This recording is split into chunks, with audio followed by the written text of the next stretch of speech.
Elias Thorne arrived at Glass Harbor that evening feeling like a man walking toward another disappointment rather than a date that might hold the smallest chance of connection. At 35, he had more money than he could ever spend, yet less trust in people than he had at 20 when he still believed effort and kindness could earn sincerity. The soft hum of conversations in the restaurant pressed in on him as he followed the hostess to the secluded table his assistant had insisted on reserving. The low lights caught the faint shine of the burn scar that trailed from his left ear to the line of his collar. He felt the usual shift in the air as the hostess glanced at it, then looked away with polite speed. He had grown used to that tiny pause the way people tried not to notice and still did. He sat down and rehearsed lines he knew he would never use.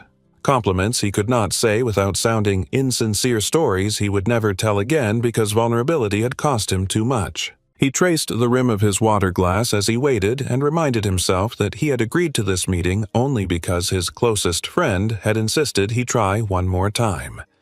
One more attempt at being seen as someone worth knowing beyond the billionaire label or the scar that made strangers stare. When Harper Cole walked into the restaurant, she looked like she had come straight from a long shift. Her hair was loosely tied back, her scrubs replaced by simple jeans and a sweater that still somehow carried the quiet confidence of someone who had no energy left for pretenses. She approached the table with a cautious smile that did not try to hide its exhaustion. Elias stood automatically, and she blinked in mild surprise as if she had expected him to stay seated the way most men on blind dates did. She sat down, smoothing her hands over her jeans, then looked up at him fully. Her eyes lingered on his and not on his scar. In that moment, he felt something shift, something he could not name. Without meaning to, Harper asked a question that seemed to fall straight from her mind rather than from any script people used for first dates. Do you want honesty or do you want comfort? The words were so simple, yet they disarmed him completely. He had prepared for polite interest, forced small talk, and the practiced warmth people used when they wanted something from him. He had not prepared to be asked what he actually needed. He stared at her, unsure whether to laugh or walk away, but there was no mockery in her face, only sincerity that felt strangely grounding. She winced and shook her head. "I am sorry, I should not have said that. Long day. Very long week, actually." Elias surprised himself by answering softly. "Nobody's ever been real with me. You just were." Harper looked at him as if reassessing him beyond headlines, beyond assumptions. "I was not trying to be bold. I just do not know how to play pretend anymore." Elias felt the words settle in him like a truth he had been waiting to hear for years. He tried to steer the conversation back to safer ground, asking about her day, and she answered with the same simple honesty that had startled him moments before.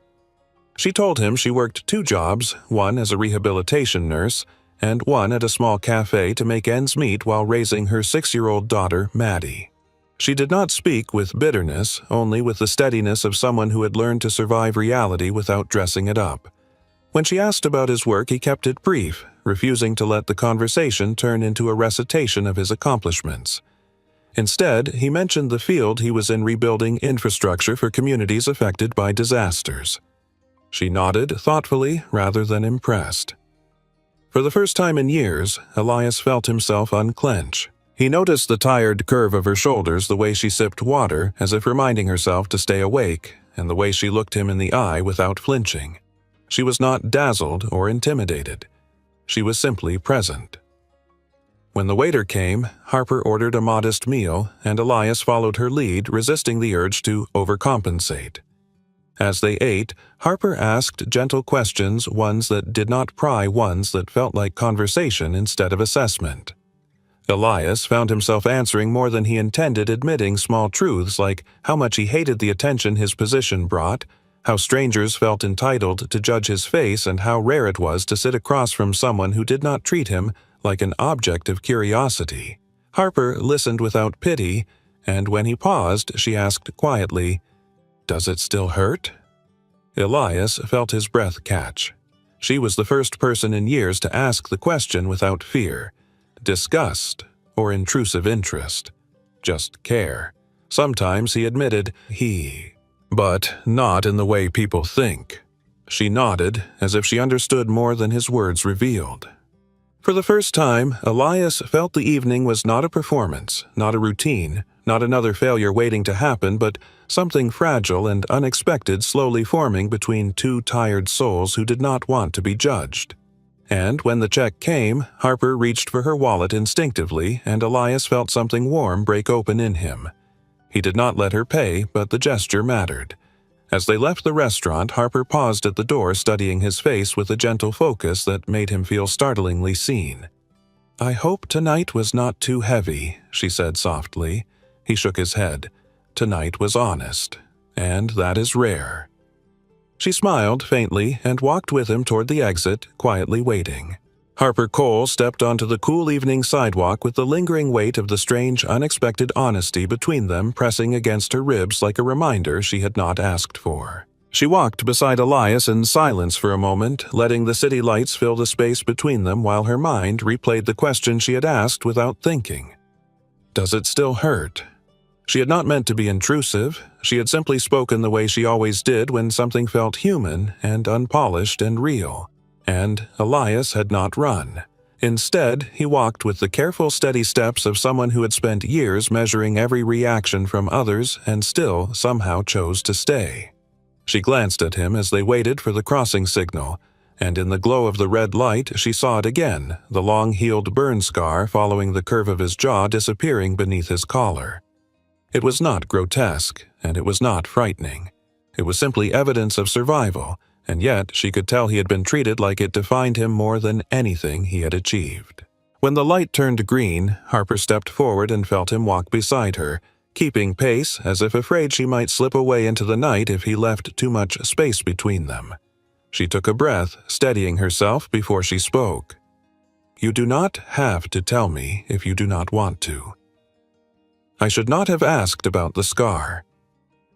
Elias kept his eyes forward, but his voice was calm. "You asked like a person, not like a spectator. That is different." They crossed the street, and Harper tucked her hands into the pockets of her jacket, feeling the cool air kiss her fingers as if urging her to keep walking, keep breathing, keep letting this strange moment exist even if she did not know what it meant. Maddie had spent months asking why grown-ups lied so much, why people pretended to smile, why some adults whispered louder than they talked.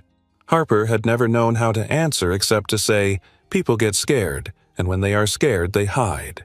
She wondered if Elias had been hiding for most of his life. "Tell me about it only if you want to," she said gently. "Not because I asked. Because you want to be honest." Elias exhaled slowly, the sound both weary and steady like someone pushing open a door they had kept locked for too long. "I was 24, he began, and she felt the shift in the air as his voice dipped into memory. "Back then, I was just an engineer working in a research facility outside Denver. We were testing a new structural polymer for emergency response units, something that could withstand extreme heat and pressure." He paused, and Harper felt herself listening more closely, her heart tightening as if preparing for the weight of what came next. There was a failure in one of the pressure chambers. A seal that had passed every inspection fractured without warning. The system overheated faster than anyone could react, and then the shockwave ripped through the lab. Harper swallowed because even without the details she could feel the moment imprinting itself into him, the way traumatic memories always etched themselves into bone and breath and the way a person walked. "I remember the sound before I felt anything," he continued. "Then the pain hit all at once like someone set fire to every nerve in my face. I do not remember falling, but I remember trying to get my coworker out." He hesitated, and Harper heard the weight of grief that still lived inside him like an echo that refused to fade. "My best friend was with me," he said quietly. "I got 2 people out, but not him." Harper stopped walking, then turned fully toward him as people moved around them like a quiet river of strangers unaware of the story unfolding between 2 tired souls in the middle of the city. "It was not your fault," she said immediately instinctively, as if the words were pulled straight from something deeper than logic. "You tried to save him. You did save others." Elias met her eyes, and she saw the truth sitting heavy behind them. His family never believed that he said. They blamed me. They said I should have saved him first. Harper felt her breath catch because she recognized that kind of guilt, the kind that digs into a person long after the world thinks they have healed. She reached out without thinking, then stopped herself because touching him felt too intimate too soon. Instead, she let her voice steady with the quiet certainty she had learned through years of helping others rebuild their bodies and their spirits after injury. "People say cruel things when they are grieving," she said gently. "Pain makes people forget what courage looks like. The scar is not your failure. It is the proof you fought to survive." Elias blinked as if her words landed somewhere he had not expected to be touched. "Most people see the scar first," he murmured. "You looked at me before you looked at it." Harper gave a small, tired smile. "When you are a nurse, you learn to look at people, not wounds." They resumed walking, but the silence between them was no longer heavy. It felt like space, something new, forming something that asked to be acknowledged but not forced. Harper spoke again, her voice quieter this time, as if admitting something she rarely let herself say out loud. "My husband died when Maddie was a baby. He left a lot of debt, more than I knew. It messed with me in ways I still do not fully understand. I do not trust easily, and rich men especially." Elias listened with the same attentiveness she had given him earlier, not interrupting, not trying to fix anything, simply absorbing the truth she offered him. "You have your own scars," he said. She nodded. Different ones, invisible ones, but still there. They reached the corner where their paths would split, and for a moment neither moved. Elias looked as if he wanted to say something but held it back as if unsure he had the right. Harper inhaled and felt the fragile thread of honesty tying them together, something tender and unfamiliar and unexpectedly safe. "I am not promising anything," she whispered, because she needed to set the boundary for both of them. But tonight felt real. "That is all I can say." Elias nodded slowly, the faintest shift of hope crossing his face. "Real is more than I have had in a long time." Harper stepped back, preparing to walk the remaining block alone, but his last words followed her like a warm echo. "Thank you for being honest," he said. "Thank you for not looking away." She turned just once and saw him still standing under the streetlight, looking like a man who had not expected anything true to happen, and yet had been changed by a single evening where two wounded people dared to speak without their masks. Elias woke the next morning with the unmistakable awareness that something had shifted inside him, a sensation that felt both unsettling and strangely alive, as if someone had opened a window in a long, sealed room. He lay still in the muted gray light of his penthouse bedroom, staring at the ceiling while the echo of Harper's voice threaded itself through the quiet. "I am not promising anything." Tonight felt real. He had not heard sincerity spoken so plainly in years. Most dates he attended felt like scripted interviews where the other person measured every word to maximize their gain, whether it was status or security, or the thrill of being seen beside a billionaire. His name attracted people far faster than his personality ever had, and worse, his face repelled them once they realized imperfections were real, not edited or softened by distance. The combination left him in a strange no-man's land where interest arrived too quickly and vanished even faster. He pushed himself up from the bed and walked to the kitchen, making coffee he barely tasted as he stared out over the city, its early morning skyline soft and blue. His assistant had already messaged asking for updates about the date because she was determined to monitor the progress of his personal life like a project that needed intervention. He ignored the message for now. He could not explain what last night had been because he was not entirely sure himself. He only knew that Harper had not flinched at his scar, had not tried to make him comfortable by pretending not to see it, and had not peppered him with questions to satisfy curiosity. She had simply asked if it still hurt, and then listened like the answer mattered. It unnerved him how rare that was. As he dressed for the morning meeting at the Thorne Foundation headquarters, he reflected on the long chain of disastrous dates that had shaped his skepticism. There was the woman who insisted they should merge finances on the second date, and the influencer who covertly live-streamed their dinner, whispering into her hidden mic while flashing him exaggerated smiles. There was also the one who had leaned close and murmured how much courage it must take for him to leave the house every day with such a face as if she were complimenting him on surviving his own existence. But the worst memory came from 3 years ago when a woman he genuinely liked called him an ATM, with legs during a phone conversation she assumed he could not overhear. After that, he had built walls so thick even he could barely see over them. When he stepped into the conference room, his team was already waiting, laptops open, documents ready, yet their greetings washed over him like faint ripples barely touching the edges of his thoughts. This had happened before on the rare occasions he met someone who stirred the smallest flicker of possibility inside him. But, normally, the flicker died by morning. This time, it had not.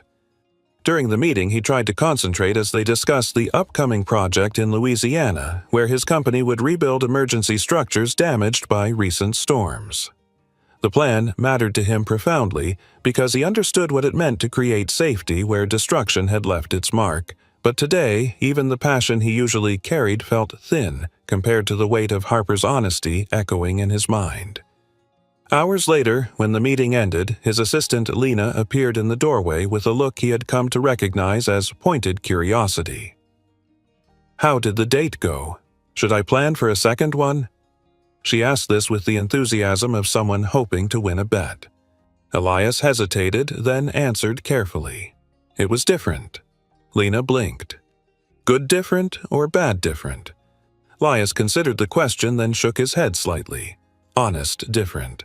That is all I can say. Lena's eyes widened as if that single word meant more than he realized. She smiled softly. That is the first time you have used that word since I have known you. Maybe this woman is normal. That would be refreshing. He almost said Harper was more than normal, but stopped himself because he still did not know what she was. All he knew was that she had listened to him without performance spoken, without calculation, and walked away without expectation. Those qualities felt alien in a world where everyone had an angle. He worked through the afternoon, but every few minutes he caught himself wondering what Harper might be doing. Was she at the hospital coaxing patients through difficult exercises, or at home helping Maddie with schoolwork? He imagined her sitting at the small kitchen table she had mentioned, sorting bills and planning shifts the way single mothers always seem to juggle life with equal measures of exhaustion and determination. As dusk approached, he found the courage he had not expected to find and typed a message, pausing before sending it. He chose something simple because he did not want to pressure her.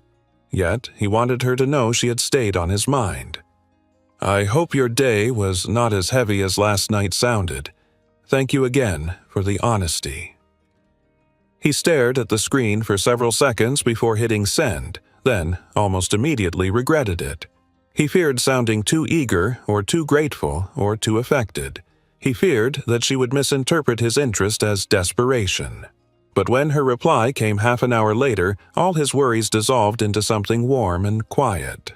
You are welcome. And yes, today was heavy. But honest does not scare me. Most things do. That does not. Her message had no flirtation, no pretense, just truth offered in the same steady way she had spoken the night before. And without fully understanding why Elias found himself wanting to tell her more, he typed again before he could overthink. I hate dating. Harper responded almost instantly. That makes two of us. Why do you hate it? Elias considered how to summarize years of disappointment without sounding dramatic. Because most dates feel like interviews people come with expectations and answers rehearsed. Harper replied, I get that. People wear masks. He felt the words resonate with the ones she had spoken last night. People wear masks. I stopped wearing mine. Something inside him loosened a little as if he had been holding his breath for years. He sent one final message. I do not know what last night meant, but I know it was the first time in a long time something felt real. Her response was slower this time, as if she too weighed the truth behind each word. Real is rare. Do not question it too much. The simplicity of her message rooted itself in him like a promise he did not know he wanted. As night settled over the city, Elias stood by the window watching the lights flicker across the skyline, feeling more awake than he had in years. Dating still felt unbearable, but somehow the thought of seeing Harper again did not. The cold evening air wrapped around them the moment they stepped out of the restaurant, carrying with it the quiet hum of traffic and the distant glow of Manhattan lights reflecting off wet pavement. Harper pulled her jacket tighter around herself while Elias adjusted his pace to match hers without making it obvious. She had declined his offer to call a car, insisting she preferred to walk, and though he sensed it came from a place of independence rather than discomfort, he still felt a strange gratitude for being allowed to share even a few more blocks of her world. They moved down the sidewalk in a silence that was not awkward, just cautious, the kind two people carried when they were unsure if they were stepping towards something or running from it. Harper's footsteps were steady, but she kept her gaze slightly ahead, not wanting to risk meeting his eyes too often because every time she did something in his expression felt too honest, and she did not know if she was ready for that. Finally, she exhaled and spoke, her voice quiet but sure. "You did not have to walk with me." Elias shook his head. "I wanted to." Harper almost smiled. "Wanting to is different from needing to show you are polite." Elias paused at the curb before they crossed. "I do not do things to appear polite. I do things because I mean them, or I do not do them at all." She nodded slowly, as if filing that truth away. They crossed the street and passed a small bookstore with its light still on the scent of roasted chestnuts drifting from a street cart nearby. Something about the ordinary warmth of the scene felt comforting after the emotional heaviness of their earlier conversation. Harper finally dared to glance at him. "You said last night that dating feels like an interview for you. Is tonight different?" Elias took a moment before answering, his breath forming pale clouds in the cold air. Different is too small a word. Harper tucked a loose strand of hair behind her ear and looked ahead again as they passed a dim alleyway where a mural stretched across a brick wall, vivid blues and reds glowing beneath the streetlight. She slowed, not because of the mural, but because she had reached that familiar tug inside her that warned her whenever she was getting too close to someone. Maddie had once asked her why grown-ups were so scared of letting people in. Harper had answered truthfully, because letting people in gives them the power to leave, and Harper had lived enough abandonment to recognize that fear before it fully formed. After a few more steps, she spoke again. "Maddie's school sent another letter today. Tuition is going up again next semester." Elias turned slightly to look at her. "You are worried." She gave a short, humorless breath of a laugh. "Worried does not even cover it. It is constant. It never stops. I am always calculating hours, shifts, bills, and sometimes I feel like I am running out of ways to stretch a day." They walked past a bakery, locking its doors for the night, the warm smell lingering in the air. Elias felt something tighten in him, a mix of empathy and something more protective that he did not fully understand. He hesitated before speaking again. "Maddie is 6, right?" Harper nodded. "Smart, stubborn, full of questions. She has my eyes and her father's curiosity.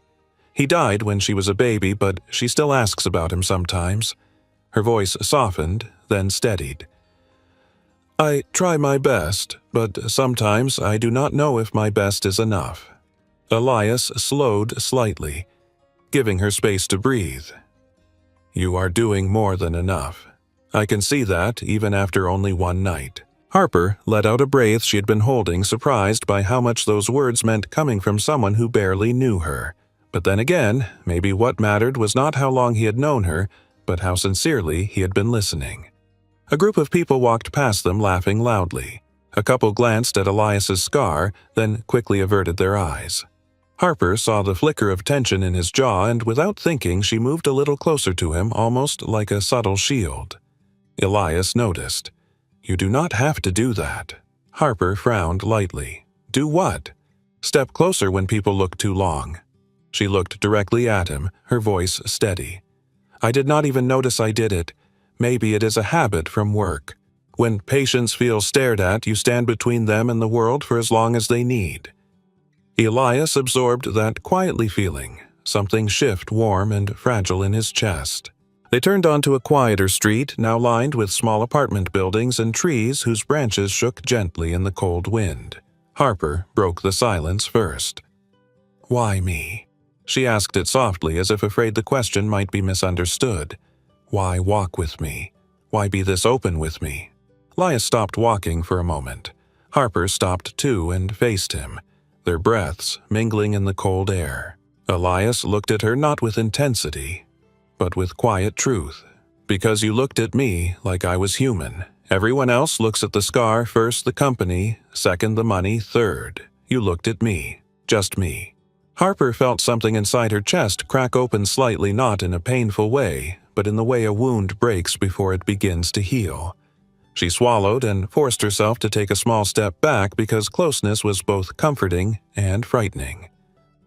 "I appreciate your honesty, but I cannot get ahead of myself. I cannot let Maddie get attached to someone who might disappear." "Not again." Elias nodded without argument. "I am not asking for anything. I am just walking with you." Harper looked at him for a long moment, then exhaled. The corner of her mouth lifted into the smallest smile. "Walking is fine. For now." They resumed their pace, the city dimming around them as the night deepened. When they reached the intersection where their paths split, Harper turned to him once more. "You should head home. I have a couple more blocks." Elias nodded but did not move until she took the first step away. "Good night, Harper." She looked back just once. "Good night, Elias."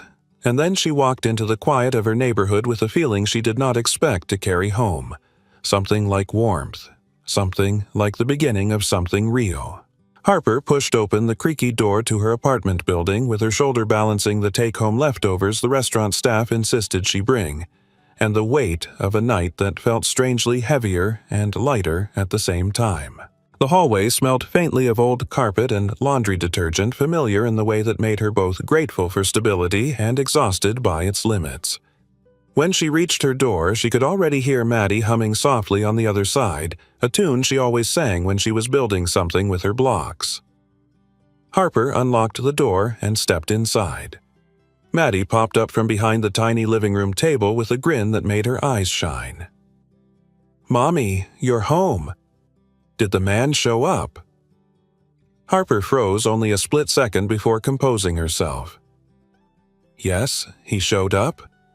Maddie's eyes grew wide as she hopped closer. "What did he look like? Did he have a nice smile? Was he tall?" Harper raised a brow and fought the tug of a smile threatening the corners of her mouth. "Where are you getting these questions?" Maddie shrugged. "Kids talk.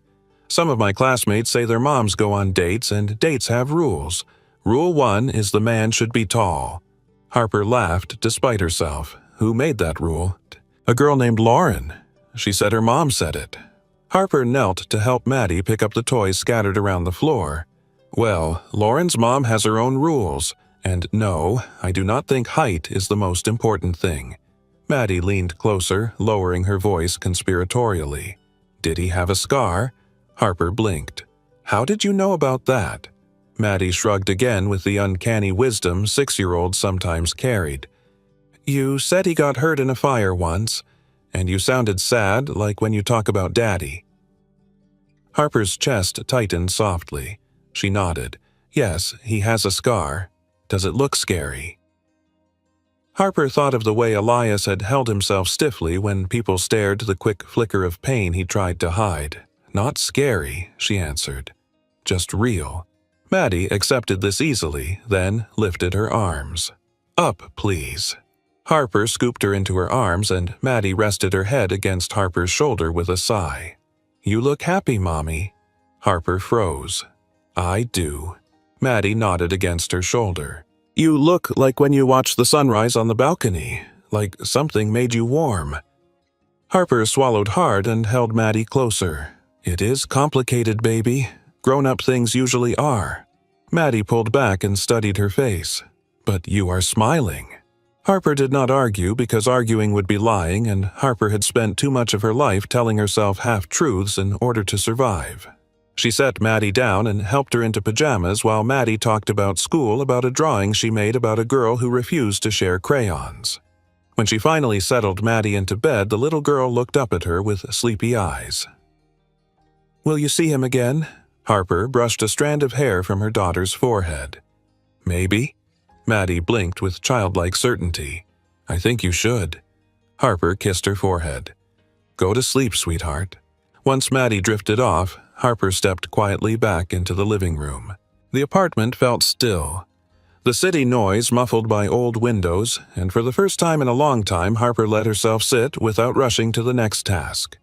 She sat on the couch and let her shoulders drop, releasing a breath she did not know she had been holding. Her phone buzzed. She glanced at the screen, expecting a notification from the hospital or a reminder about bills.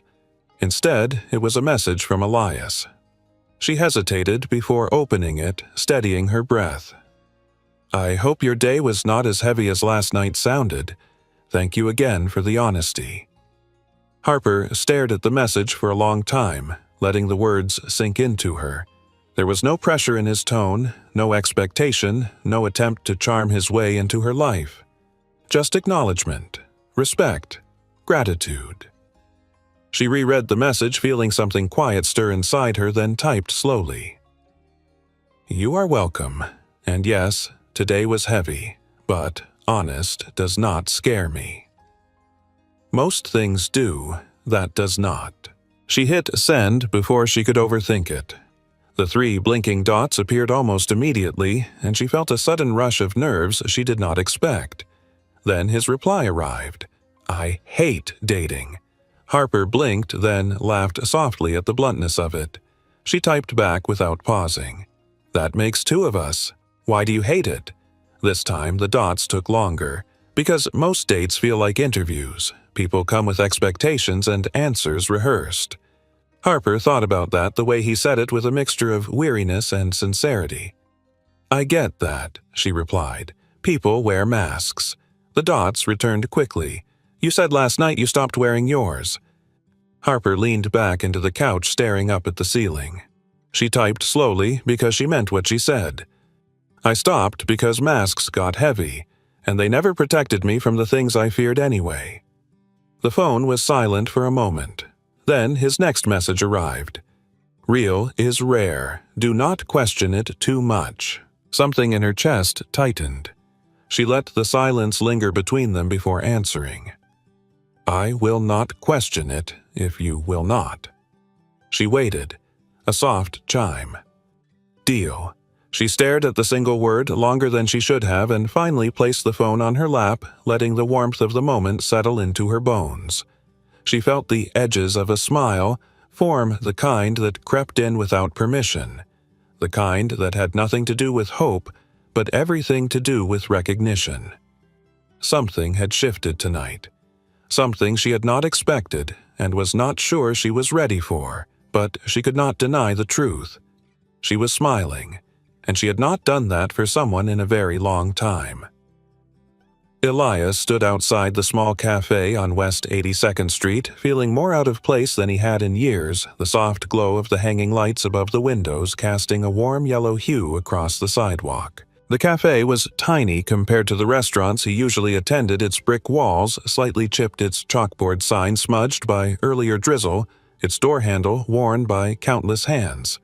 Yet something about it felt inviting, like a corner of the world where no one expected perfection. He took a steadying breath before pushing the door open.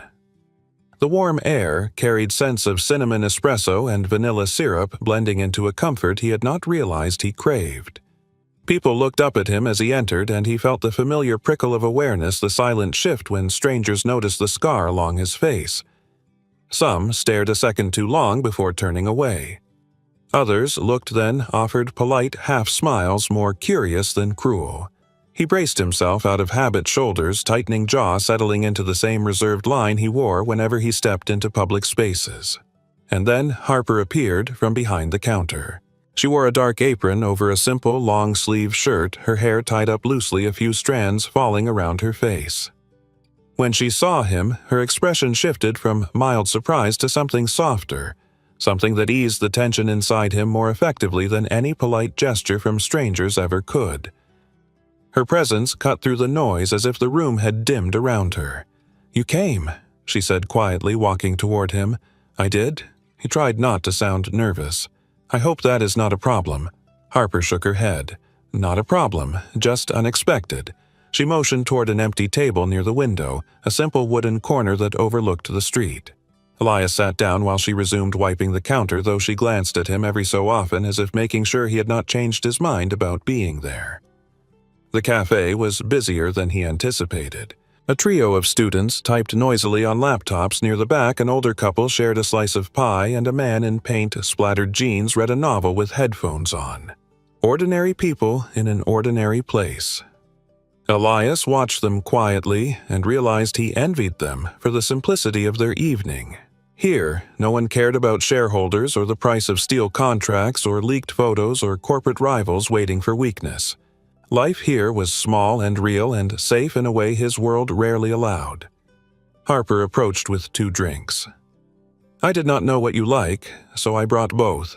Coffee and tea. Pick one or both or switch halfway if you feel rebellious." Elias huffed a soft laugh. "Thank you." He chose the coffee and she sat across from him with the tea, the steam rising between them in slow curls. He watched her blow gently across the surface of her drink before meeting his eyes. "So, what brings you here?" "Curiosity," he admitted, "and maybe wanting to see the world you mentioned." She raised a brow. "The world of minimum wage and aching feet." "Something like that," he said gently. Harper nodded with a faint smile, accepting the honesty instead of pushing it away. Maddie was with her neighbor for the evening, giving Harper breathing room before her hospital shift tomorrow. Elias glanced toward the door as it opened again, expecting another customer. Instead, a small voice called out, "Mom." Maddie ran inside wearing her pink jacket slightly unzipped, cheeks flushed from cold air. Behind her was the neighbor, Mrs. Ortiz, giving a wave before stepping back outside. Maddie barreled toward Harper and hugged her tightly. "I finished my dinner, I promise." Harper laughed softly and stroked her daughter's hair. That was fast. Maddie nodded vigorously, then noticed Elias sitting at the table. Her eyes widened with shy excitement. "Hi again." Elias felt warmth spread through him at the easy sincerity in her greeting. "Hello, Maddie." She climbed onto the chair beside Harper with zero hesitation. "I made you something." She pulled out a crumpled sheet of paper from her jacket pocket, smoothing it across the table with serious concentration. The drawing showed a tall figure with a slightly crooked smile and a line drawn across one side of the face. Beside him was a smaller person with curls, and beneath them a large, uneven heart. "You look kind," she said matter-of-factly. "I drew that part first." Harper's breath caught and she softly whispered, "Maddie," but Elias felt his throat tighten. Kind was not a word he heard often. People called him strong, intelligent, determined, resilient. Kind was new. He took the drawing with gentle fingers. "Thank you," he said quietly. Maddie beamed. "Did you like it?" "Very much." Harper gave Maddie a soft tap on the shoulder. "Honey, why do not you sit and draw another picture while I talk to Elias?" Maddie nodded cheerfully and climbed off the chair, choosing a small corner table with coloring books left by the cafe for kids. Elias watched her settle happily, then turned to Harper. "She is bright." Harper sighed. "She is everything. And she scares me sometimes because she is so much like her father, curious and kind and fierce, but I do not always know how to protect her from the world." Elias glanced around the cafe. "She seems safe here." "For now," Harper replied quietly, "but what about when the world gets louder?" Elias understood that fear more deeply than she realized. The world had been loud for him since the day of the explosion. Too loud, too harsh, too cruel. He looked at Harper and saw the same quiet fight in her that he carried in himself. "You protect her better than you think," he said gently. Harper pressed her lips together, absorbing the words with the same caution she used when letting someone close. People looked at him from time to time, their gaze lingering a second too long on his scar. Harper saw each glance and instinctively shifted slightly in her seat, as if her presence could create a small shield between him and the world. He noticed. "You do not have to do that," he said softly. Harper looked confused. "Do what?" "Step in when people stare." She blinked. "I did not notice. I suppose it is a nurse thing. Protecting people is muscle memory at this point." She looked away for a moment before returning her gaze to his face. Besides, I do not like when people assume scars tell the whole story. Elias exhaled the tension leaving his body inch by inch. They talked for another hour about her shifts at the hospital, about his work rebuilding structures destroyed by storms, about the difference between surviving and living. Nothing felt forced. Nothing felt rehearsed. When Harper finally walked him to the door, she paused before speaking. "I did not expect you to come here," she said softly. "I did not expect you to want me to," he answered. She held his gaze, her voice low. "I feel safer here, in my world." He nodded. "I feel safer here too." Harper blinked, surprised by the sincerity in his tone. Then she opened the door for him, letting the cold air rush inside. "Good night, Elias." "Good night, Harper." And as he stepped into the street with Maddie's drawing tucked carefully inside his coat, he realized he had found something he never expected to find. A place where he was not the billionaire or the survivor or the man with the scar. A place where he was simply a person. Harper led the way down the narrow street toward her apartment building, the buzzing neon sign of the laundromat flickering behind them as they walked, casting shifting blue light over the sidewalk. Elias followed half a step behind. Not because he was afraid to walk beside her, but because he sensed instinctively that Harper needed a little space while she sorted through whatever thoughts were unfolding in her mind. The neighborhood was quieter than the parts of Manhattan he usually inhabited, the hum of traffic more distant, the sounds of ordinary life pulsing softly through the walls of the aging buildings. A dog barked from a balcony overhead, a couple argued in low voices near a stairwell.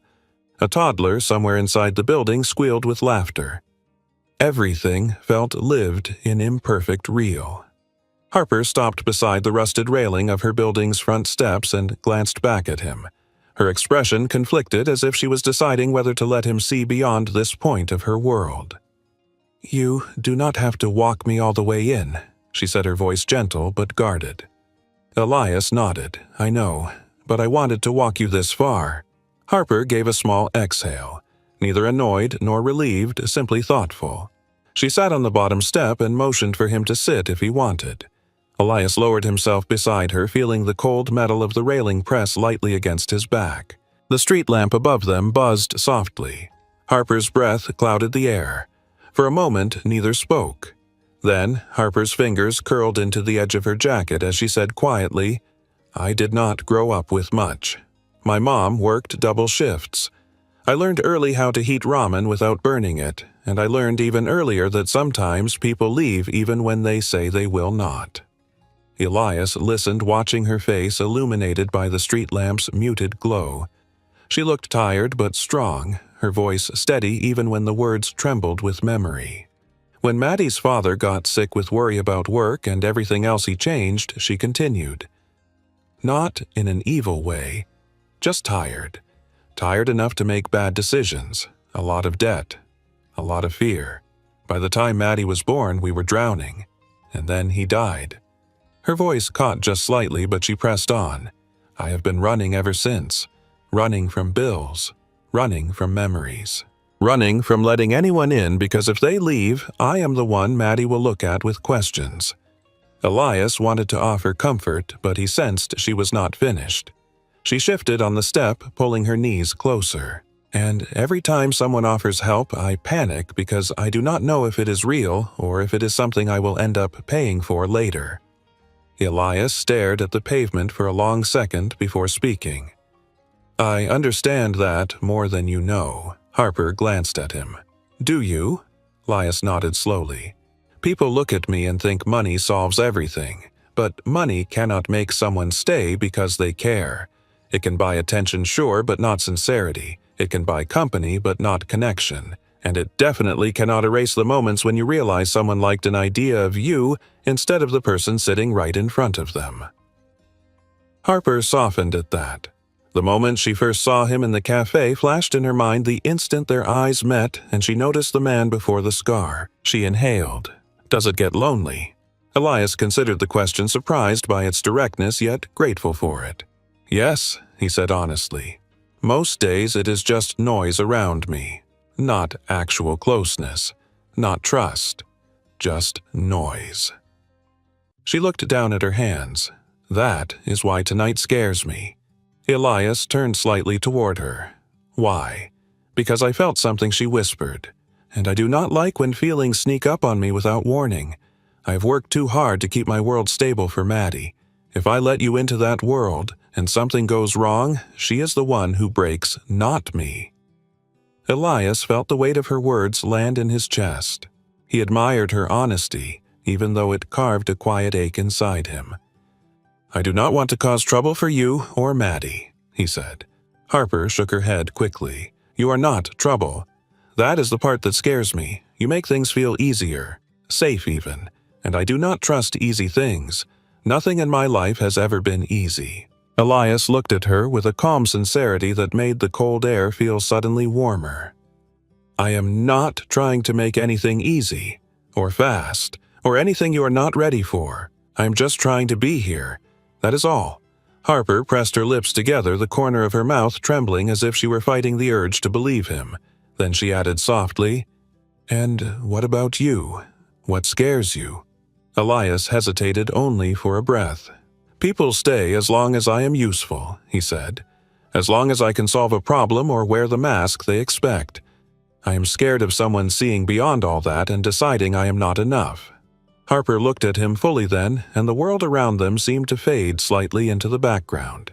You are enough, she whispered. Her voice was soft, but certain. Elias swallowed hard, his gaze fixed on hers. He felt seen in a way that reached far deeper than the surface. The intimacy of the moment was emotional, not physical. A stillness charged with understanding and unspoken truth. Harper looked away abruptly, breaking the tension before it overwhelmed her. I cannot let Maddie get attached, she said again, firmer this time. Not yet. Elias nodded. I understand, and I am not going anywhere. Harper blinked, startled. Why? Elias allowed a faint smile, the kind that held more sincerity than charm. Because real is rare, and you make things feel real. Harper exhaled shakily, gathering her courage before standing. I should get inside. Long day tomorrow. Elias rose with her. I know. Good night, Harper. She paused at the door, fingers wrapped around the handle. Good night, Elias. Then she stepped inside, closing the door softly behind her.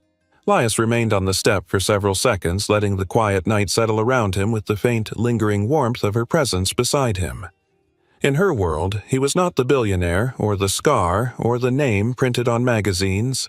He was just a man, and for the first time in years, being just a man felt like enough. Harper woke the next morning with a knot of unease sitting low in her chest, the kind that whispered something was coming even before anything had happened. She tried to shake it off as she packed Maddie's lunch, tied her daughter's shoes, and rushed out the door for her morning shift at the rehabilitation clinic. But the feeling clung to her like static. At noon, while she was charting patient progress notes, her phone began vibrating non-stop inside her scrub pocket. At first, she ignored it, but when it kept buzzing rapid and insistent, she finally stepped into the hallway and checked the screen. Dozens of notifications flooded her feed. Tags, mentions, messages from acquaintances she had not spoken to in years. Confusion hit first, then dread. Harper tapped one of the links, and in an instant, the world tilted. A viral post on a gossip forum had exploded overnight. Someone had uploaded a grainy photo taken secretly at Glass Harbor the night of her date with Elias, and above it, a caption written with poisonous carelessness. Billionaire with a burned face dating single mom for PR stunt. Harper stared, her breath stalling in her chest. Beneath that line were hundreds of comments that grew crueler as she scrolled. Opportunistic single mom strikes again. Of course he needs good publicity. Who would date him willingly? The worst ones were memes mocking Elias's scar. Edited pictures, jokes about fire. A few comments even speculated she had staged everything for attention. But the one thing that froze her completely was the identity of the poster, a username she recognized. One of the women who had once tried to cozy up to Elias, a gold digger known for chasing wealthy men and bragging about it online. Someone he had rejected. Someone with motive. Harper's hands shook as she locked her phone. She felt sick. The hallway suddenly too bright, too narrow. She needed air. She stepped outside into the hospital courtyard, drawing a shaky breath. Her phone buzzed again. A message from her supervisor. "Please see me in my office. Now." Harper wiped her palms on her scrubs and walked back inside, heart hammering. Her supervisor, Dr. Lane, closed the office door behind her with a sigh. "Harper, I received several calls from the board this morning. It seems your name is circulating." Harper braced herself. "This has nothing to do with my work." Dr. Lane nodded sympathetically. "I believe you, truly. But the hospital cannot risk media attention tied to patient care, especially with how fast this is spreading. We are giving you a written warning. Further escalation may require suspension until things cool down." The words struck like a blow, a warning, because of a lie she did not ask for. Harper nodded stiffly, throat burning, as she left the office. She made it to the break room before her composure cracked, her breath shaking as she pressed her hands to her face. She hated this world. The way it punished people simply for being near wealth, as if proximity alone painted her guilty. Her phone buzzed again. For a moment she could not bring herself to look, but when she finally did, she saw the message was from Elias. "Call me when you can. I think something is happening online." Harper stared at his message, her chest twisting. Elias. He must have seen the comments, the jokes about his scars, the mockery of his face. Rage and heartbreak flared together. She knew how deeply those scars ran beneath the skin. She dialed him immediately. He picked up before the first ring completed. "Harper." His voice was low-controlled, but she heard the strain underneath. "Are you okay?" "No," she whispered honestly. "Are you?" Silence stretched over the line before he answered. "I have been through worse." That was all he said, but Harper felt the weight behind the words. The world had already hurt him once with fire. Now it was burning him again with cruelty.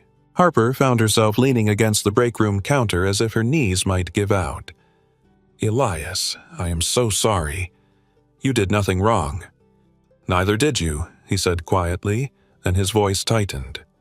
"I am the one they are targeting. You should not be paying for that." Harper blinked back tears. "It is not your fault. None of this is your fault." But their worlds were colliding, crashing into each other in ways she had feared all along. Harper glanced at the clock. Her next patient would arrive in minutes, but she could not breathe past the ache in her chest. "People are calling me an opportunistic single mom," she said, voice trembling. "They think I am using you. And Maddie. God, I cannot let this spill into her life." Elias inhaled sharply. "Harper, I will fix this." She flinched. "No, that is exactly what I cannot have. You swooping in makes it look worse. It proves them right even when they are not." A harsh silence filled the line. Harper continued before he could speak. "Our worlds are too different, Elias. You have the whole internet watching you. Maddie is only 6. She cannot survive this." The truth of her fear cracked open as she said it out loud. She heard Elias breathe out slowly, like someone absorbing a punch. "Harper, please do not pull away because of something someone else did." But she could hear how tired he sounded, how hurt, how familiar this pain must have been for him. "You do not understand," she whispered. "Every time I have let someone get close to Maddie, they left, or something broke. This is not just about me, it is her life too." The line went silent again, not angry, just devastated. Harper closed her eyes. "I cannot let her be torn apart by strangers who do not even know her name." "Or yours." A faint rustle came through the phone as if Elias had turned away, maybe gripping the bridge of his nose the way he did when overwhelmed. "I get it," he finally said quietly. His voice was rougher now. "I hate that I do, but I do." Harper pressed a hand over her trembling mouth. "I am sorry, Elias. I am so sorry." "I know you are," he said, "and that makes this worse." They stayed on the line in a shared silence, heavy with everything they could not say. Finally, Harper whispered, "I need time, just a little." Elias's voice came back barely above a breath. "Take it. I will not push you. but the pain in his words was unmistakable. Harper hung up because if she kept listening, she might break entirely. She steadied herself against the counter, breathing in and out until her heart slowed. The internet had found its next target, and it had chosen both of them. She curled her fingers into a fist, blinking back the wetness in her eyes. For the first time, Harper understood just how much the world loved to hurt people like Elias, and now it was hurting her too. The afternoon sun slanted across the playground as Harper hurried toward the fenced area behind Maddie's school, her pulse still uneasy from the chaos of the day. She had left work early after finishing her remaining rounds, forcing her breath to steady as she reminded herself that Maddie always grounded her. Seeing her daughter would help the world feel less vicious for at least a moment. But the moment she stepped through the gate, she heard crying. Sharp, panicked. Maddie's crying. Harper's heart lurched violently as she rushed toward the sound. Maddie sat in the mulch near the slide, clutching her scraped arm, blood smeared across her tiny elbow. A teacher knelt beside her trying to calm her, but Maddie's sobs came in gasping bursts. "Mommy, Mommy, it hurts, it hurts." Harper sank to her knees, instantly pulling Maddie into her arms. "Oh, sweetheart, what happened?" Maddie hiccuped. "I fell. A boy bumped me. It stings." Harper saw the scrape and felt a wave of guilt crash over her. She should have been more present today, less shaken, less distracted by the storm brewing online. She barely heard the teacher explaining how Maddie had taken a harder fall because she tripped running down the small hill. Harper whispered soft, soothing words, brushing Maddie's hair until the sobs softened. Then another voice cut through the noise. "Harper."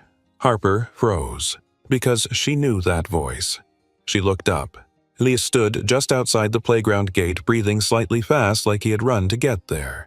His hair was wind-tousled, his coat unbuttoned, his eyes locked directly on Maddie with a concern so raw it startled Harper. "How did you know?" Harper asked breathlessly. "You did not answer my texts," he said quietly. "I got worried. I checked the school line. They said Maddie had taken a fall." Harper blinked. He had called the school. In any other scenario, she might have felt overwhelmed or defensive. But one look at him erased all of that. He had panicked. For Maddie, not because of optics or image or needing to appear caring. This was instinct. Real. He stepped toward them. "May I help?" Harper hesitated, but Maddie, whimpering, made the decision for her. She nodded. Elias crouched beside them, rolling up his sleeves, revealing forearms marked faintly with old burn textures barely visible unless one looked closely. His movements were calm, practiced, steady. "Do you mind if I take a look?" he asked gently. Maddie sniffed and nodded, trusting him instantly the way children sense sincerity without needing proof. Elias examined the scrape with precise care, checking the length, depth, and any debris lodged in the wound. He spoke softly as he worked, explaining everything in simple terms. "You are very brave, Maddie, and this scrape looks worse than it is.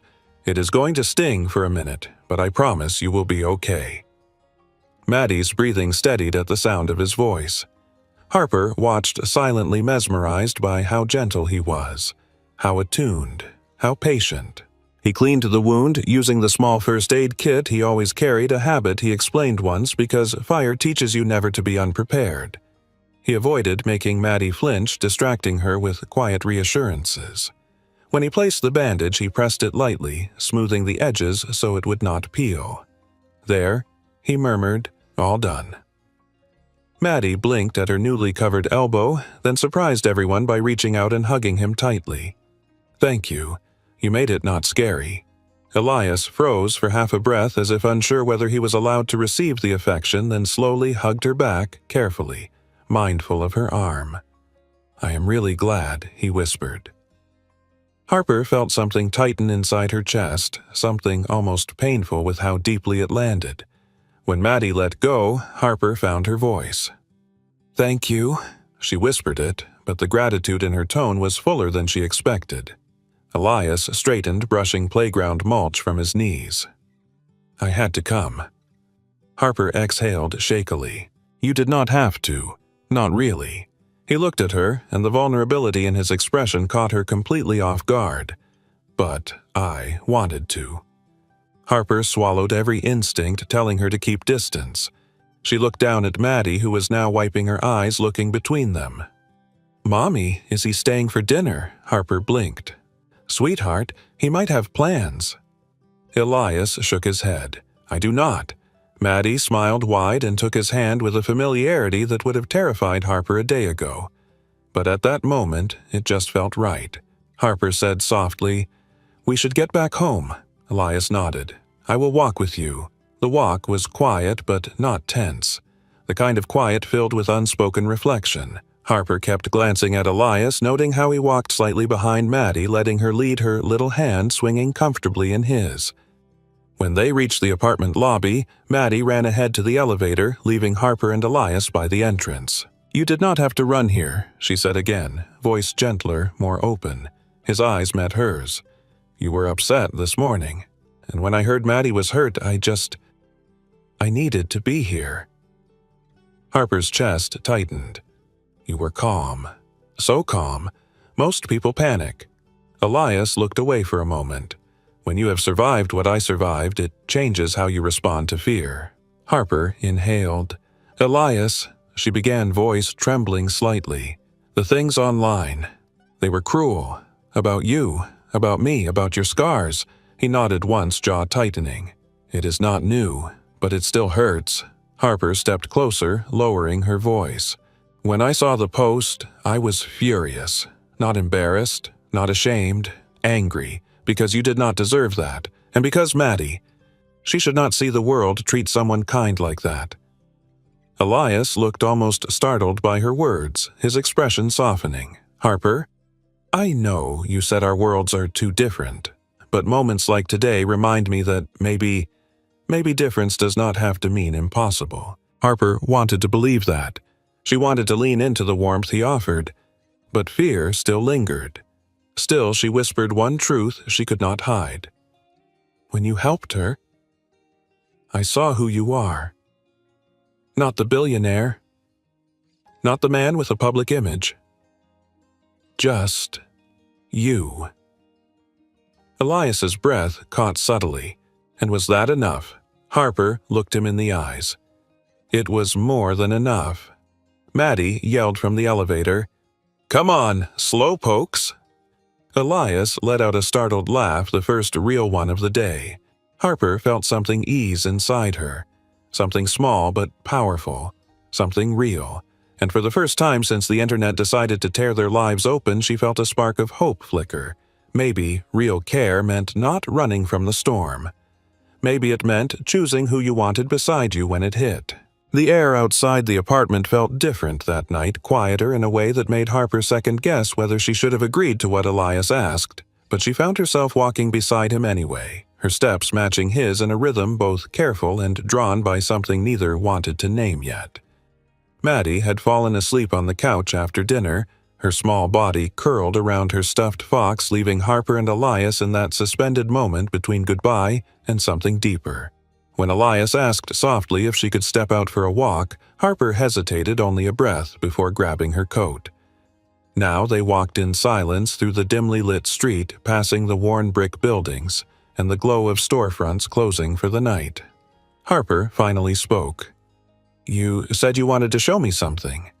Elias nodded, his gaze fixed ahead. "Yes, but only if you want to see it." Harper swallowed. "If it is part of you, then I want to know." He glanced at her, then eyes softened by something like relief before turning into a quieter side street. They walked several blocks until the buildings thinned and a modern glass structure appeared between older warehouses. The sign out front read, "Thorne Research Initiative Rehabilitation Annex." Harper stopped. This is yours." Elias exhaled, hands sliding into his pockets as if bracing himself. "It is where everything changed." He tapped a keycard and led her through a side entrance. The building was mostly dark at this hour, lights dimmed to a soft blue glow along the hallways. Harper followed him into a small corridor with a thick metal door at the end. Her breath slowed, something about the air feeling heavier here. Elias paused in front of the door. "I have never brought anyone here, not even business partners." Harper felt his vulnerability like a palpable shift in the room, and her voice softened. "You do not have to show me if it hurts." Elias shook his head. "It hurts more not to." He pushed the door open. Inside was a small room with fire-resistant panels and reinforced steel walls. There were remnants of scorch marks, faded but still visible, a dark reminder of something violent and life-altering. Harper took a step inside and felt the temperature drop a little. "Is this?" Elias nodded once. This was the lab, the one that exploded. Harper's breath caught. She had heard the story in vague pieces from articles, but none of them ever showed the reality. She looked around at the cold metal walls, at the faint outlines left by flames long extinguished. "What happened?" she whispered. Elias stood near the center of the room, his shadow stretching against the steel floor. "I was 24, too ambitious, too arrogant, maybe. We were developing a micro-fuel cell, a clean energy prototype. My best friend James was testing with me. The night it happened, he was the one calibrating the system." Harper could hear the tremor in his voice, though he tried to steady it. "I noticed a pressure shift in one of the chambers. I told him to step back. He laughed, said I was being paranoid. Then the meter spiked. The world just turned to fire." Harper felt her stomach twist. "I remember the sound," he continued, eyes staring at a point on the far wall as if seeing the moment replay. "It was not like in movies. It was a crack, more than a boom. A tearing sound. And then heat everywhere." Harper stepped closer, but not too close, letting him have space. "I tried to pull him out," Elias said, his voice quieter now. "I grabbed his arm. I dragged him until something collapsed. A beam, maybe. I do not know. It hit my side.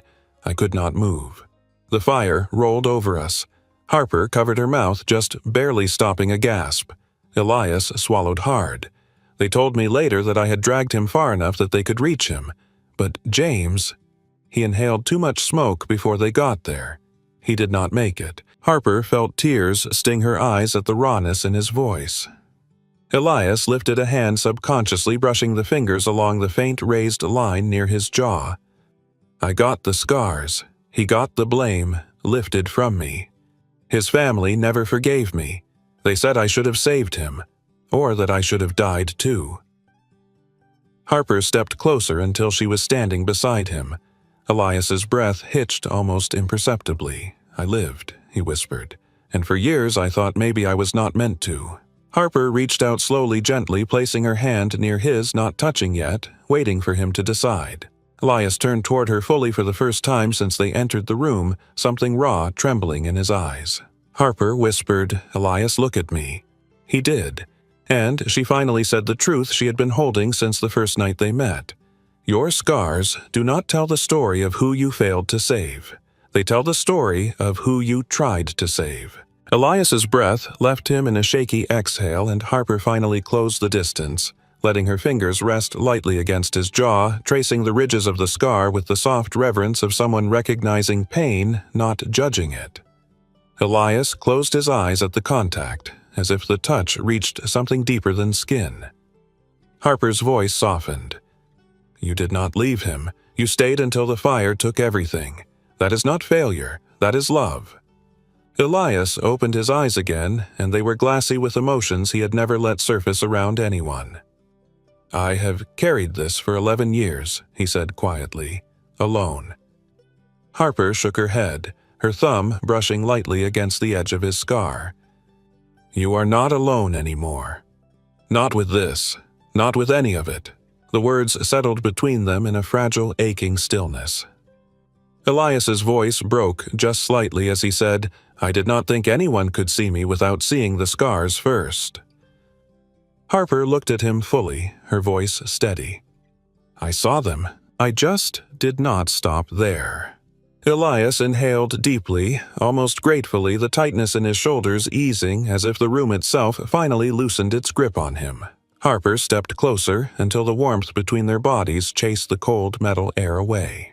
For the first time since the fire, Elias Thorne allowed someone into the place built from his deepest pain, not as a billionaire, not as a symbol, not as a man scarred by tragedy, but simply as himself. And for the first time, Harper let herself want something more than protection or survival. She wanted him. Not the version the world mocked or whispered about. The man standing in front of her who carried his grief like a second skin and still found gentleness left inside him. Neither of them moved to close the space further or to rush the moment. They simply stood together in the quiet room where his life had broken and slowly began to rebuild itself in the presence of someone who finally saw him without fear, without pity, and without conditions. The next morning began quietly deceptively, so the kind of quiet that settles right before something shifts. Harper woke early, packing Maddie's lunch and brushing her daughter's hair while Maddie swung her legs sleepily at the kitchen table. There was a faint warmth still lingering in Harper's chest from the night before the memory of standing with Elias in that room, the truth laid bare between them. It had been heavy, yes, but it had also been the first time in years she had felt understood without having to translate her pain. She tried not to smile at the memory, but failed. Maddie noticed immediately. "Mommy looks happy today." Harper kissed the top of her head. "Maybe I am a little." Maddie grinned. "Is Elias coming for pancakes again?" Harper paused mid-step. "He never came for pancakes." Maddie shrugged. "He feels like someone who likes pancakes." Harper shook her head with a laugh she tried to suppress. "Focus, sweetheart. Finish your juice." They left the apartment moments later. The morning felt crisp, the kind of cold that wakes the senses, and Harper walked Maddie to school before heading toward her second job. She needed the extra hours, in case her hospital situation worsened. But despite the worry, she carried the warmth of last night like a quiet secret. Then, around 9, her phone buzzed. A message from the school. "Maddie is safe. She is in the office. She wants to talk to you." Harper's heart seized. She rushed outside to call immediately. Maddie answered in a whisper, "Mommy, Elias came to say hi before class." Harper blinked. "He did." "Yeah. I told him something and now he looks sad." Harper felt herself freeze. "Sweetheart, what did you say?" Maddie's small voice wavered. "I just told him what you said last night." Harper's breath stopped. "What did I say?" Maddie hesitated. "You said you do not know if you can trust rich people." Harper's chest collapsed inward. Oh God. She had said that. Not about Elias, but about her past, about the scars her late husband left behind, about debts and fear and instability. But she had never meant it about Elias. Elias must have thought. She squeezed her eyes shut. "Sweetheart, thank you for telling me. You did nothing wrong. I will talk to him." Maddie sniffed. He did not smile when he left. Harper's heart ached. "I know, baby. I will fix it." She hung up and immediately called Elias. The phone rang, and rang, and rang. No answer. Panic prickled her spine. She texted him. "Elias, please call me. It is not what you think." Another message. "Please." Silence. By noon, a new problem arrived. Dr. Lane called her into the hospital office again. Harper walked in stomach already twisting. Dr. Lane's expression told her everything. "Harper, the board met this morning. The situation with the viral post has escalated. Several donors complained. We cannot afford the visibility." Harper's throat tightened. "No, please, I have been here 4 years. You know my work."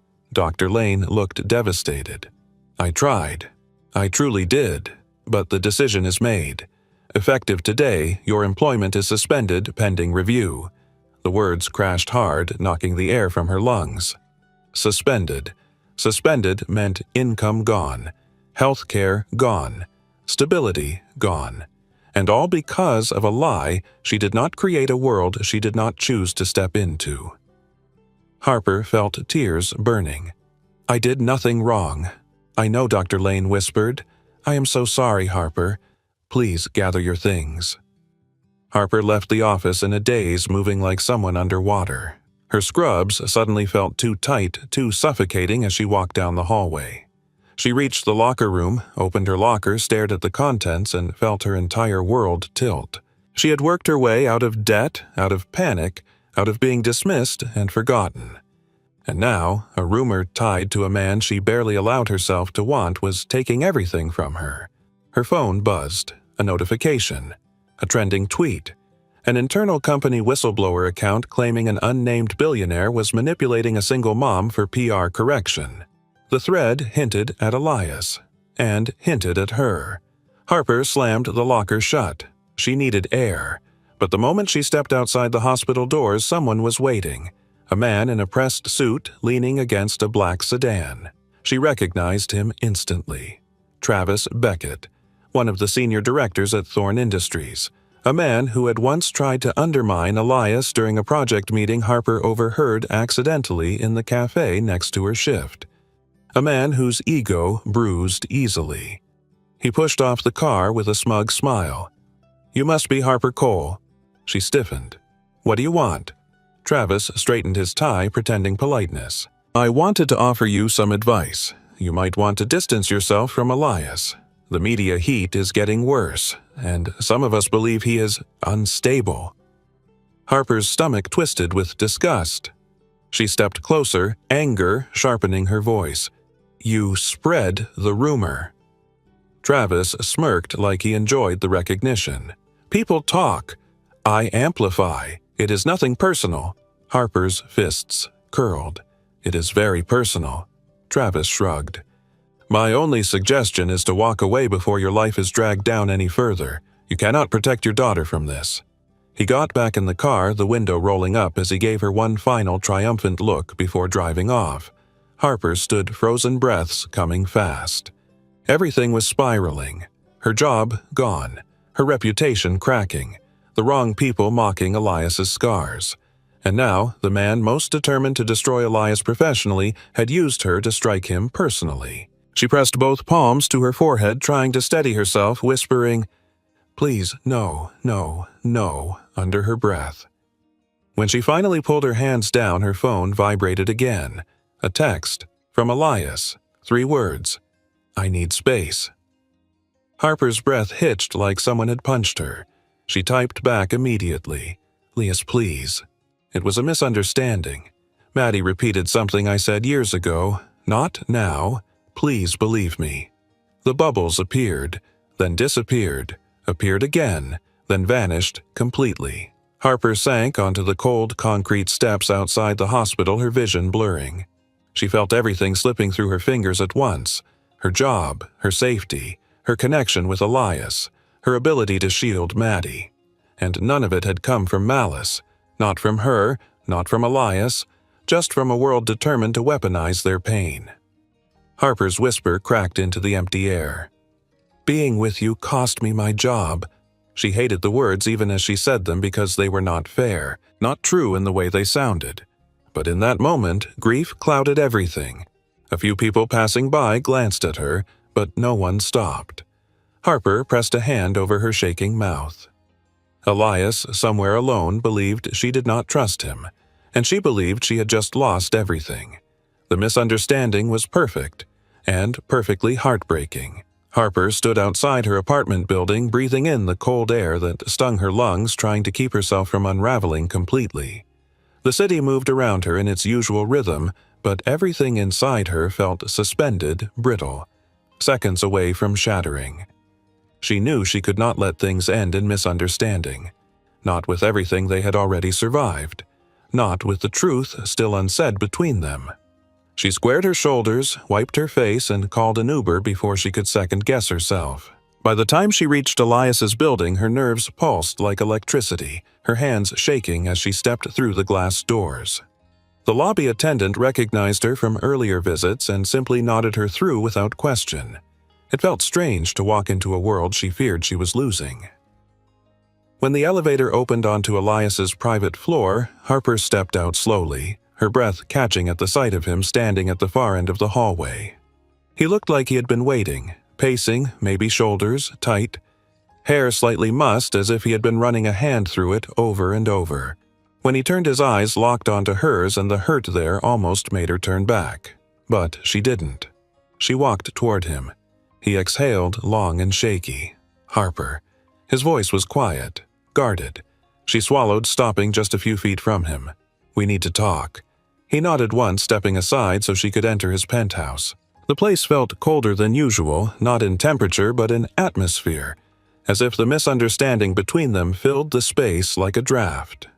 Harper stood in the living room while Elias lingered near the window's arms, crossed tightly across his chest. After a long silence, he finally spoke. "Maddie told me what you said. She told me you did not know if you could trust rich people." His voice cracked just slightly. I thought you meant me."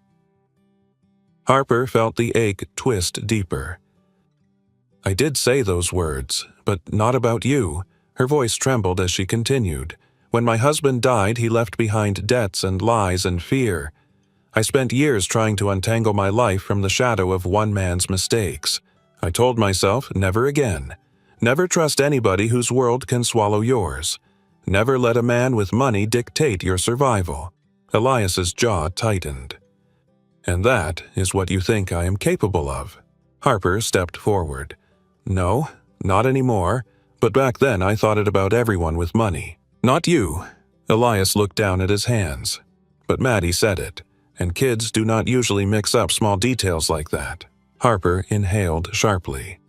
"Because 2 nights ago I talked about my past, about my fear, and she overheard. She was not talking about now, she was talking about years ago."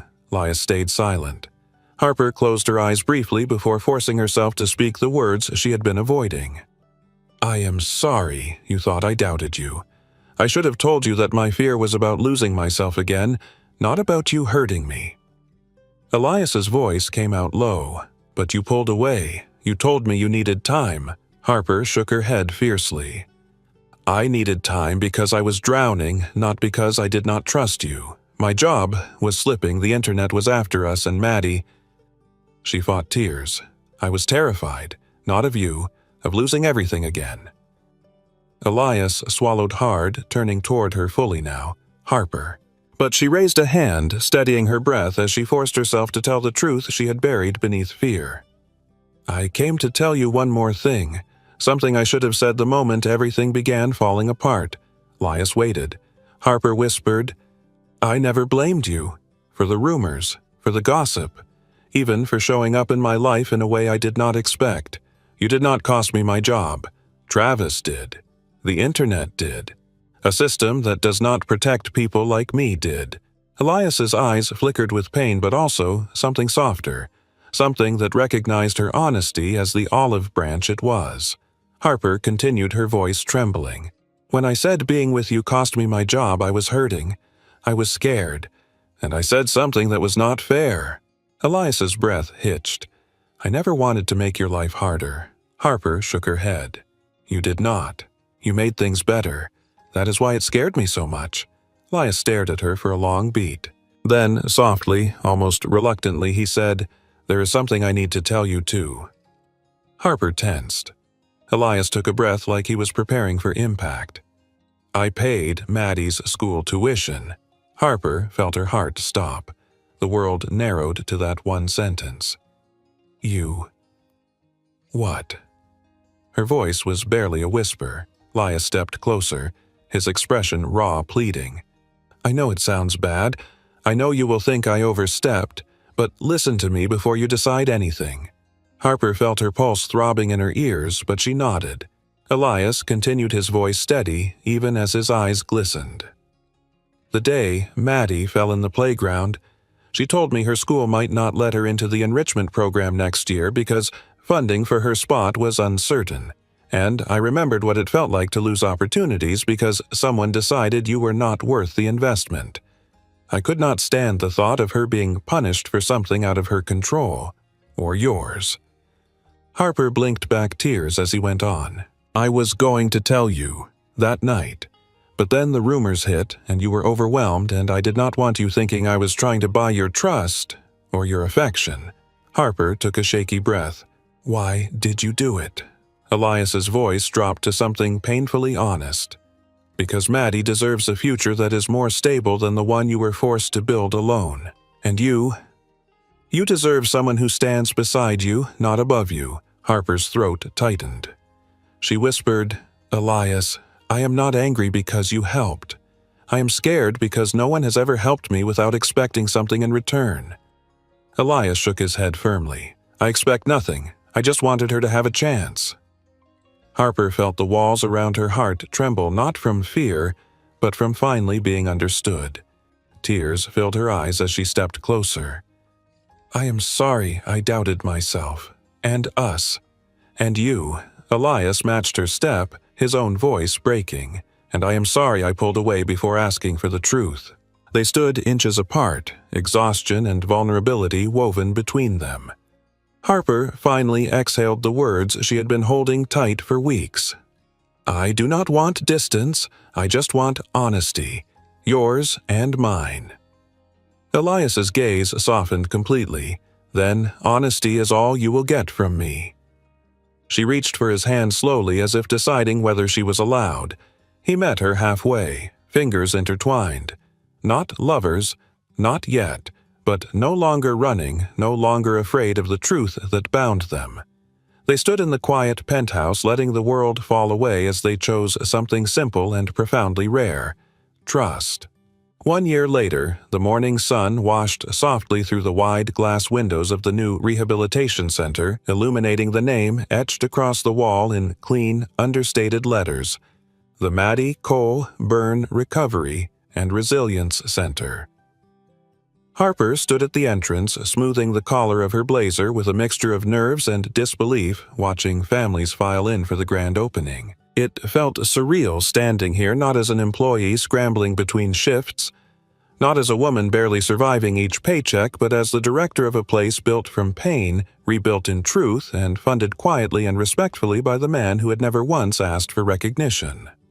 Behind her, Maddie darted across the lobby in a bright yellow dress, her braids bouncing as she clutched a stack of handmade flyers she insisted on giving to everyone who walked in. "The center helps people be brave," she announced proudly, handing one to a woman who smiled warmly back. "And Mommy says bravery can be learned if someone believes in you." Harper felt her heart swell as she watched her daughter speaking with confidence she had never imagined Maddie could carry 1 year ago when life felt like a fragile balancing act that might crumble with one wrong step. Now, Maddie ran with ease, laughter echoing through the hallways, the first child's voice to christen a place meant for healing. Harper looked around, taking in the warm wooden panels, the soft lighting, the therapy rooms filled with art supplies and sensory materials, spaces created with tenderness rather than sterile detachment.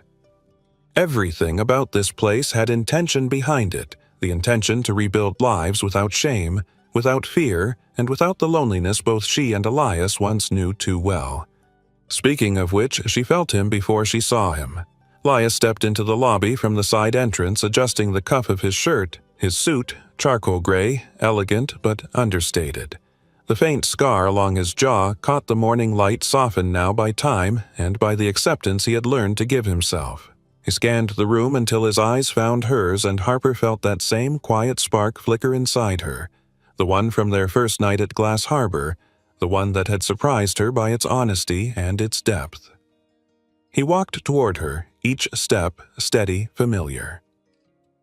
"You look nervous," he teased gently. Harper exhaled with a tiny laugh. "I look like someone who cannot believe this is real." He brushed a thumb along the back of her hand in a subtle gesture, grounding her. "It is real because you built it," he said. "I only helped where you asked me to." Harper held his gaze, struck again by how unwavering he was in respecting boundaries and honoring every choice she made. "You helped without controlling," she whispered. That was the difference. And it changed everything. Before he could respond, Maddie barreled into them, hugging Elias's legs with the enthusiasm only a 7-year-old could muster. "Elias, the ribbon cutting starts soon. Mommy said you have to make a speech." Elias mock groaned. "Remind me why I agreed to that again." "Because you love Mommy." Maddie answered simply before skipping away. Harper nearly choked. Elias reddened faintly but smiled. "She is getting bold." Harper nudged him softly. "Wonder where she gets it from?" Elias cleared his throat. "You ready?" Harper nodded. More than ready. Minutes later, the crowd gathered at the front entrance while Harper stepped up to the podium. Elias stood a few feet behind her, Maddie perched beside him on her tiptoes holding scissors far too big for her small hands. Harper took a deep breath and began. 1 year ago, my life looked nothing like it does now. I was working 2 jobs. I was tired. I was scared. And I thought survival meant hiding the parts of myself that hurt.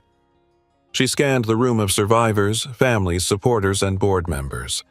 Then I met someone who saw the strength in the scars I tried to hide. Someone who reminded me that the things life burns away do not have to leave us empty. They can leave us open, more open to truth, more open to community, more open to starting again. She took one breath before finishing. And today, with this center, we offer that same chance to everyone who walks through these doors, because nobody heals alone, and nobody should have to. Applause swelled through the room, warm, genuine, filling her chest with something almost too big to contain. When she stepped aside, Elias approached the microphone. He was not a man who enjoyed public speeches. But today, the tremor of vulnerability beneath his composure felt intentional, even powerful. A year ago, nobody had ever been real with me. He began, his voice steady but soft. Not really. People saw the money, the name, or the scars, but rarely the man, rarely the human. He paused, eyes flickering briefly toward Harper, until someone finally was. The room went still in that suspended breath-held way that only truth creates, and because of her, because of Harper, and because of Maddie, I learned that honesty is not a risk. It is a gift that builds things far more meaningful than any company or headline.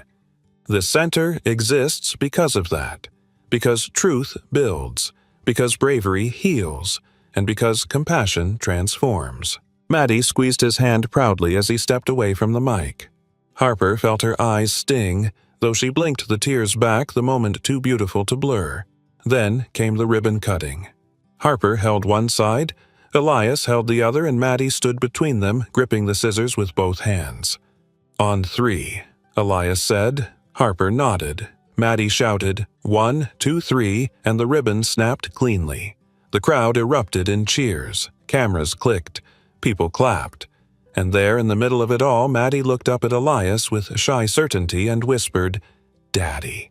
Elias froze just a second before kneeling to her height, his eyes softening with emotion that hit him too deeply to hide. "Are you sure, sweetheart?" Maddie nodded. "You feel like one." Harper covered her mouth as tears finally spilled over, not from sadness, but from the quiet fullness of seeing her daughter choose love in the purest form. Elias wrapped an arm around Maddie, pulling her close, then looked at Harper over her daughter's shoulder. Harper met his eyes and whispered one soft, unwavering truth. "We stay real. Always." The 3 of them stood together as the applause roared on, not as billionaire and single mom, not as the subjects of a viral scandal, not as broken people trying to survive, but as a family formed through truth, through resilience, through the courage to be seen fully. And the scar along Elias's jaw caught the light again. Not a reminder of what he lost, but of what he had finally found. If this story reached you today, if even one moment between Harper Elias and little Maddie made you pause, breathe a little deeper, or remember that healing is possible even after the harshest burn, then I want to invite you to do something simple but powerful. Stay with us. Stories like this one are not just entertainment. They are reminders that honesty still matters. Kindness still matters. And the people we least expect can completely change our lives when they finally choose to be real. Maybe you saw yourself in Harper fighting through exhaustion fear and the weight of doing everything alone, yet still choosing love when trust felt risky. Maybe you recognized a piece of Elias, the man who spent years believing he was too scarred, too judged, too misunderstood, until someone finally saw him beyond what the world mocked. Or maybe you felt Maddie's courage the way children love without hesitation, offering their whole hearts long before adults believe they deserve it. If this story resonated, if it gave you a quiet moment of hope, or reminded you that your scars are part of your strength, then please help this channel grow by doing the simplest things that keep stories like this alive. First, tap like, right now. It takes less than a second, but it tells YouTube that stories built on heart and authenticity deserve to be shared. Your like truly makes a difference in helping this community grow. Second, if you want more long-form emotional romance stories, Billionaire meets Single Mom. Slow burn, second chance healing arcs, and the kind of narratives that make you feel something real, then hit subscribe and turn on the little bell icon. That one small action guarantees you never miss the next story. And trust me, there are so many more stories on the way. Stories about scars, about second chances, about unexpected tenderness, and about the quiet love that changes everything. Third, I would love to hear from you in the comments. Tell me where you are watching from. Tell me your favorite moment in this story. Tell me whether you connected more with Harper's strength, Elias's vulnerability, or Maddie's brave little heart. Your comments mean the world not just to me, but to this entire community of people who come together because we all believe love, especially honest love, is worth fighting for. Endings like this do not come from fairy dust. They come from choosing truth, choosing compassion, choosing bravery in moments that hurt. And sometimes they come from stories that remind us we are not alone in trying to figure all of this out. If you want more stories built on emotional undulation, the ups and downs, the storms and the soft places, the heartbreaks and the healing, then stay with us. This channel is for you, for your heart, your spirit, and your belief that even in a noisy, complicated world, quiet love still wins. Before you go, take one more moment to do something meaningful. Drop a comment with one word that describes how this story made you feel. One word that captures your journey through these 13 parts: hopeful, seen, brave, comforted, loved, or maybe simply real. Thank you for spending this time with Harper, Elias, and Maddie. Thank you for choosing kindness in a world that often forgets how powerful it can be. And thank you for supporting stories that reach beyond the surface. Like, subscribe, comment, stay, because sometimes staying is the most beautiful choice of all.